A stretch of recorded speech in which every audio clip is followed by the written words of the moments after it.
One of the most contentious issues in many years impacting farmers in Minnesota was a bill requiring mandatory 50-foot buffer strips around ditches and other bodies of water.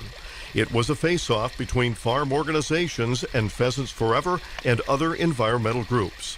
There were some groups that were on some different sides here, but we came together earlier in this year, started talking with them about some of the issues they had, some of the issues we had, and a lot of it's really similar issues, so there's a lot of room for us to work together, especially now that the buffer bill is done and we've kind of got it fixed up into a point where it's a lot more beneficial for farmers with the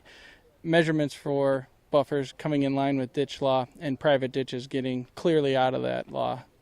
Farm groups working with environmental groups is important. Jared Wickland is a public relations specialist for Pheasants Forever.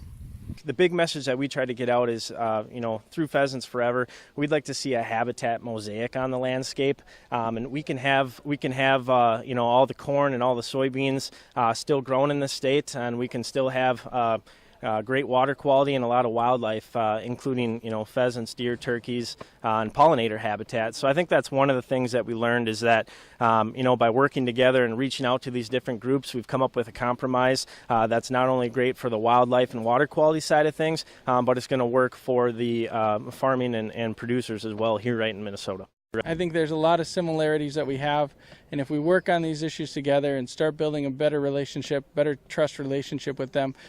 we'll be able to get more done in the long run, and it won't have things kind of blindside us like the buffer thing did.